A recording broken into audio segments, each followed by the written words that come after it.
हुआ है, एक दलित महिला के साथ पहले रेप किया जाता है, उसके बाद उस पर थिनर डालकर जिंदा जला दिया जाता है। आज उसकी इलाज के दौरान मौत हो गई है। क्या कहना है? क्योंकि बीजेपी इस मामले को धरना प्रदर्शन भी कर रही है और उसका कहना है कि सख्त सजा दी जाए आरोपी को। कानून व्यवस्था लगातार बिगड़ रही है कांग्रेस राज में, ये उनका कहना है।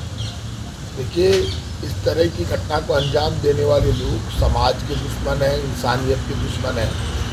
ऐसे लोग जो मानसिक रूप से विकृत है और जो इस तरह बलात्कार की घटना करते हैं, हत्या करते हैं, ऐसे लोगों के खिलाफ सख्त से सख्त कार्रवाई करना हर सरकार की जिम्मेदारी है। ऐसे लोगों को कैसे फांसी पर चढ़ाया जाए, गिरफ्तार कर लिया गया है, सख्त से सख्त सजा दी जाए और ऐसी सजा दी जाएगी जिससे ऐसे लोग भविष्य में लोगों को सबक मिले और किसी भी व्यक्ति की इस तरह का अपराध करने की हिम्मत नहीं होगी। इसकी सख्त सजा दी जाएगी।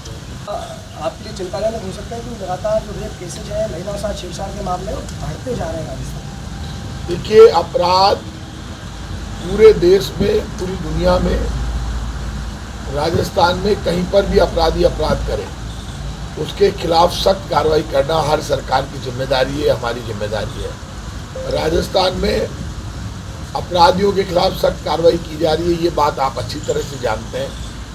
हमारी सरकार और हम लोग किसी भी कीमत पर किसी भी अपराधी को सख्त से सख्त सजा देते हैं और आगे भी इस मामले में भी सख्त से सख्त कार्रवाई की जाएगी। किसी भी कीमत पर चाहे कुछ भी करना पड़े, इस तरह की सख्त कार्रवाई की जाएगी जिससे किसी और की हिम्मत नहीं।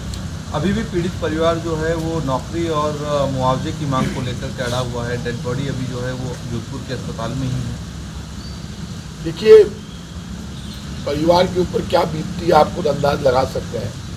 जब इस तरह की घटना किसी परिवार के साथ होती है तो वो उस परिवार के साथ क्या बीतती है वो परिवार जानता है, क्योंकि इस तरह की घटना किसी भी समाज में स्वीकार योग्य नहीं, कोई भी व्यक्ति स्वीकार नहीं कर सकता।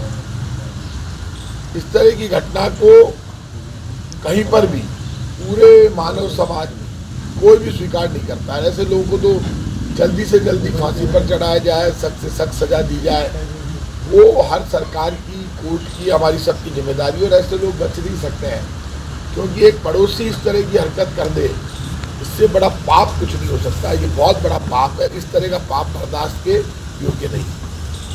जहाँ तक भारतीय जनता पार्टी का सवाल है, बीजेपी, कांग्रेस, तमाम पार्टियाँ, हम सबकी जिम्मेदारी है कि ऐसे मामलों में समाज में जो विकृत मानसिकता के लोग हैं उनके खिलाफ सख्त से सख्त कार्रवाई करने के लिए सब पार्टियों को आगे आना चाहिए। और मैं तो बीजेपी के लोगों से भी कहूँगा, आपकी भी जिम्मेदारी है कि कहीं भी इस तरह की घटना हो तो आप भी सरकार के साथ खड़े होकर ऐसे लोगों को जल्दी से जल्दी सजा दिलाने के लिए, सख्त से सख्त सजा दिलाने के लिए सरकार के साथ खड़े होकर सरकार की मदद करें, पुलिस की मदद करें, ना कि माहौल बिगाड़ने में मदद करें। फ्री कर दिया कोर्ट ने, हाईकोर्ट ने। अब बीजेपी के नेता किन परिवार जिनकी डेथ हुई थी उनके परिवार घर पे जाके मिल रहे हैं। कल सीपी जोशी गए या राजेंद्र राठौड़ गए हैं और वो कह रहे हैं कि सरकार की लापरवाही के चलते बरी हुई। क्योंकि भारतीय जनता पार्टी के साथ एक दिक्कत होगी। भारतीय जनता पार्टी अपराध बोध से ग्रस्त है। भारतीय जनता पार्टी के नेताओं के पास कोई मुद्दा तो रहा नहीं। केंद्र सरकार फेल हो गई, रोटी रोजगार के लिए कुछ कर नहीं पाए, महंगाई बेरोजगारी जबरदस्त है, पूरे देश में हालात खराब है। जिन मुद्दों पर बीजेपी ने केंद्र का चुनाव जीता उन पर काम करते नहीं है, नारे बड़े बड़े दे दिए। अब बीजेपी के नेता राजस्थान में चुनाव नजदीक आ रहे हैं, तो चुनाव में माहौल खराब करने के लिए बीजेपी ने पहले भगवान राम की यात्रा के दौरान दंगे कराने की कोशिश की। तो दंगे कराने में बीजेपी फेल हो गई, क्योंकि हम अलर्ट थे। पिछली बार बीजेपी कुछ जगह कामयाब हो गई दंगे कराने में। तो बीजेपी का सबसे बड़ा इलेक्शन का हथियार दंगा, वो तो किसी भी कीमत पर दंगा फसाद करवाती है। और धार्मिक यात्राओं में यदि कोई पार्टी दंगे फसाद कराए, माहौल बिगाड़े, जिस राजस्थान में वो रहते हैं, जिस राजस्थान की रोटी खाते हैं, उसी राजस्थान में बीजेपी हर शहर में दंगा फैलाने की कोशिश करती है। बीजेपी के मन में कहीं ऐसी भावना नहीं है कि दंगे से बचा जाए। बीजेपी के मन में एक ही भावना है कि दंगा फैलाया जाए। तो बीजेपी अपनी तरफ से कोई कसर नहीं रख रही कि चुनाव जीतने के लिए उनके पास कोई मंत्र ही नहीं है। मंत्र एक ही, दंगा फैलाओ और चुनाव जीतो। तो बीजेपी के नेता बार बार कभी बम ब्लास्ट का मामला उठाते हैं, कभी कुछ। ये बीजेपी के टाइम पे बम ब्लास्ट हुआ था, बीजेपी की सरकार के समय चालान पेश किया गया। हमने साफ कह दिया कि अब की बार राजस्थान की सरकार ऊपर कोर्ट में भी जाएगी, सख्त से सख्त कार्रवाई करेगी।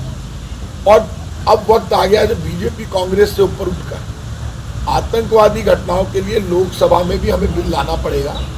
कि कुछ भी हो जाए, ट्रायल क्या करेगी, जो ऐसे लोगों के लिए फांसी का प्रावधान हो जाएगा तो फांसी पे चढ़ाना ही पड़ेगा। तो अब तो इस देश में लोकसभा में साफ आतंकवादी घटनाओं के लिए बिल लाकर फांसी की सजा का प्रावधान करने का वक्त आ गया। भारतीय जनता पार्टी को ये सबक ले लेना चाहिए कि आपने पूरी कोशिश की रामनवमी की यात्रा में दंगा कराने की, हनुमान जी की यात्रा में दंगा कराने की। हम खुद राम जी की यात्रा में थे, मैं खुद रामनवमी में हमारे घर पे पूजा होती है, सब जगह रामनवमी की राम जी की यात्रा में शामिल हुए। बीजेपी रोटी के लिए बात नहीं करती, रोजगार के लिए बात नहीं करती, लेकिन दंगे और फसाद के लिए कैसे किया जाए। जिस तरह की भाषा बीजेपी के नेता बोलते हैं, इनके 25 MP गायब हो गए राजस्थान से, अब उनकी भाषा एक ही है, टकराव की, बिखराव की, धर्म के नाम पर झगड़े करवाने की। ये तय है कि राजस्थान में कहीं भी बीजेपी के नेता धर्म के नाम पर, जाति के नाम पर दंगे फैलाने की कोशिश करेंगे, कानून व्यवस्था बिगाड़ने की कोशिश करेंगे, तो सरकार को कानून व्यवस्था बनाए रखना आता है।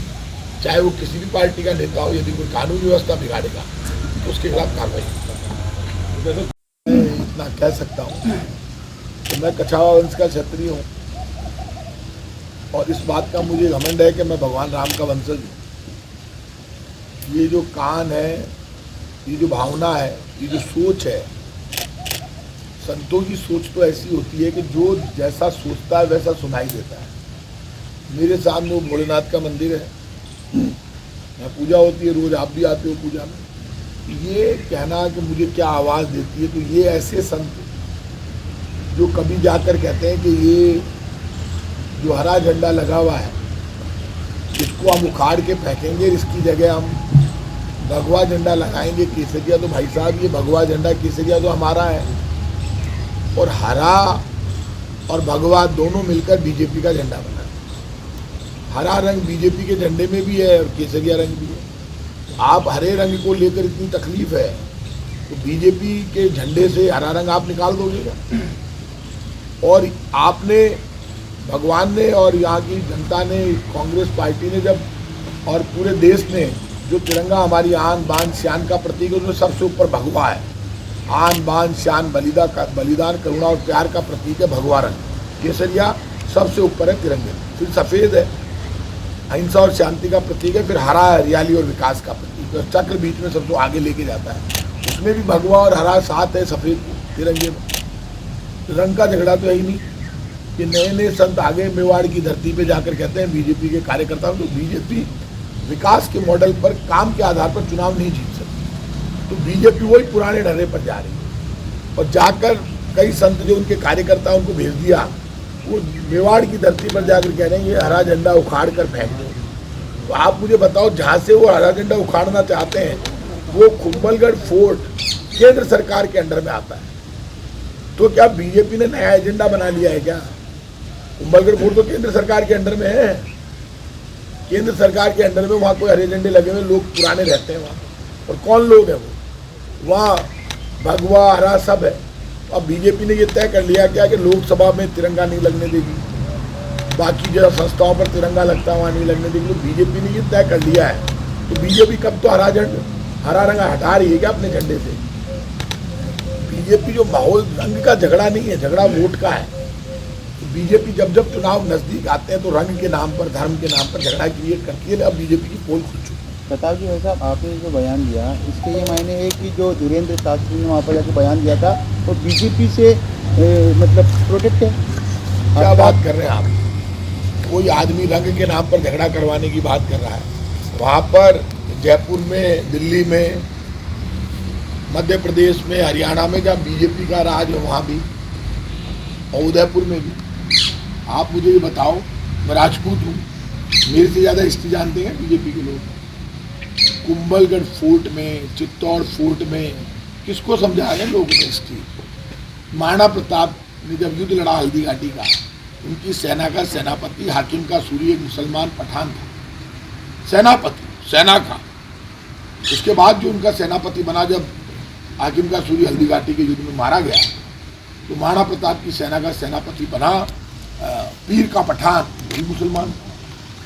उनकी कब्रें वहाँ बनी हुई है, उनके परिवार उस जमाने में जो लड़े महाराणा प्रताप के साथ धर्म और संस्कृति की रक्षा के लिए, जो मुसलमान लड़े, उनके परिवार वहाँ आज भी रहते हैं। तो देश में सब जगह हिंदू मुसलमान सब रहते हैं। बीजेपी खुद गलत ट्रैक पे जा रही है, लोगों के समझ में आ रहा है।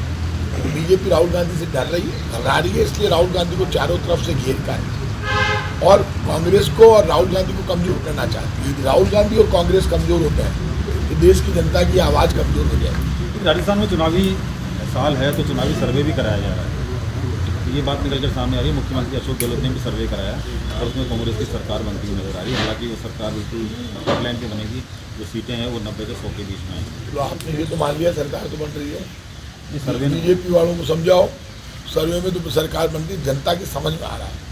राजस्थान में 100 यूनिट तक बिजली फ्री है, 1 करोड़ लोगों को पेंशन मिलती है, बच्चों को पूरी स्कूली शिक्षा फ्री है, यूनिफॉर्म फ्री है। राजस्थान एकमात्र स्टेट है जहाँ पर 25 लाख तक का इलाज फ्री है, जहाँ पे उड़ान योजनाओं में महिलाओं के लिए सैनिटरी पैड की व्यवस्था की जाती है फ्री ऑफ कॉस्ट। सब काम हमारी तरफ से कोई कमी नहीं। हमारा मॉडल राम राज्य का मॉडल है, डेवलपमेंट का और वेलफेयर का मॉडल है। बीजेपी डरी हुई है राजस्थान से भी, इसीलिए इनके नेता हर मुद्दे को मुद्दा बनाना चाहते हैं, लेकिन मुद्दे बन नहीं पा रहे। बनाने में क्या जोर आ रहा है भारतीय जनता पार्टी को, क्या तकलीफ है? क्यों डर रही है?